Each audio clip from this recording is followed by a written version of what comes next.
Hello everyone, I'm Ian Gibbons. I'm Professor of Food Chain Nutrition and Director of the Institute for Food Nutrition and Health in the University of Reading. And today I'm just going to say a few words to you about the role of milk and dairy products in the diet as part of the Sports Park initiative to update their members on dietary nutrition matters, etc. So what do we need to know about milk and dairy products? Well, I think to start with that it's my fairly firm belief that milk and dairy products are probably the most misunderstood foods that we commonly consume, commonly talk about. And I think by the end of this little session, you might understand why I'm saying that. One of the first areas I think which leads to some of the misunderstanding is the belief that milk and dairy products are a major source of saturated fats in the diet. Now that is in fact true. They are often, for many people, the biggest single source of saturated fats in the diet. And that causes concern because of the long story about the importance of saturated fats in relation to increasing blood cholesterol and increasing the risk of coronary heart disease and so forth. However, when we look at the evidence from long-term prospective studies, as they're called, where you compare over long periods of time the disease effect of consuming either large amounts of dairy or small amounts of dairy, for example, we see no evidence that milk and dairy products give rise to an increased risk of coronary heart disease or other vascular diseases. And indeed, in a number of studies, the risk is actually slightly reduced, particularly in relation to stroke. We consistently see reduction in stroke risk from higher consumption of milk, and more recently we've seen, and other people have seen, a fairly clear association between increased yogurt consumption and reduced risk of type 2 diabetes. Now we don't know why that is. We've actually just been trying to look at some of the reasons for that, but nevertheless it's an area of great interest to us.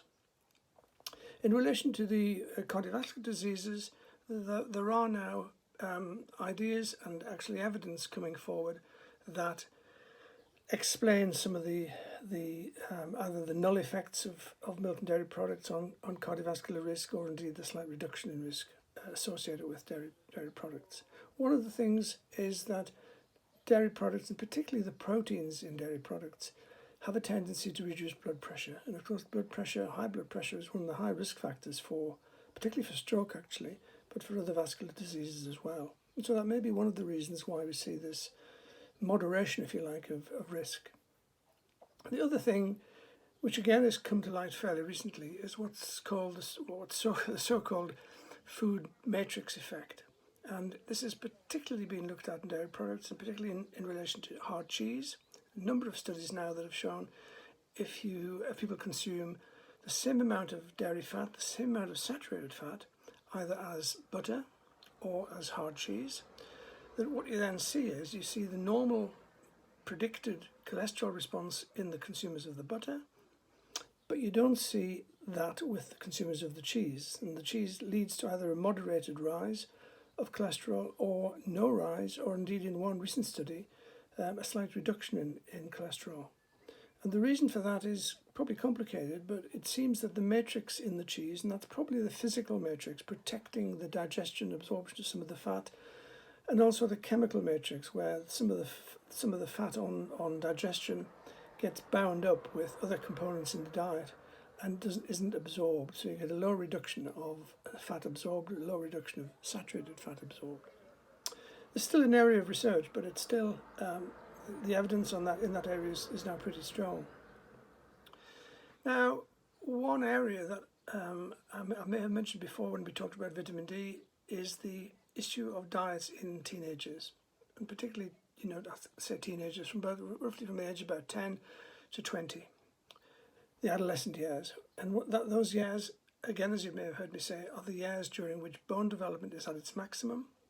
And if you don't get bone development correct in that period, it increases the risk of weaker bones in older life, particularly in women in the postmenopausal period. And what we've seen over the last number of years is a reduction in milk consumption, particularly by teenage girls.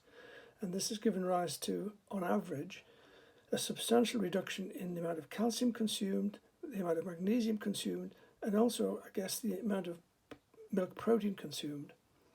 And of course, as I mentioned before, we are also living in an era of generally low vitamin D status. So we have a combination of effects, if you like, in those teenage years, which give rise to worry that in fact we may be in a period of inadequate bone development, which might not become apparent, of course, for quite a long time. Now, the other area which causes concerns in some people's minds is the area of milk and dairy intolerance. And these are real factors. There are two broad types of intolerance. The one that most people probably know the most about is the intolerance to lactose, the sugar in milk. There are some people that cannot digest the lactose, and this gives rise to all sorts of difficult symptoms, if you like. Although, of course, nowadays you can buy milk and some dairy products which have the lactose removed. And that's quite helpful, of course. The other area is the intolerance that some people have, particularly young children, to some of the proteins in milk. And this is a complicated area. The detail of it probably not fully understood, but nevertheless, it can be quite a big issue in the lives of some children. It can be quite serious in some cases. And most children that have this problem in early life, very early life, tend to grow out of it as they get older, but some don't. And so it's a question really of managing what is effectively an allergy in the same way that you would manage an allergy to other things like peanuts and so forth. So I'll leave it there today. I hope you found that interesting. I'll just finish with one bit of information which I thought you might be interested in. In the last month, this book, Milk and Dairy Foods, Functionality in Health and Human Health and Disease, has been published. It's a book I had quite a bit to do with, not only writing but editing. And I'm sure you'd find it interesting to have a look. It's full of a lot of information on a whole number of areas that we haven't had time to cover today. Thank you very much.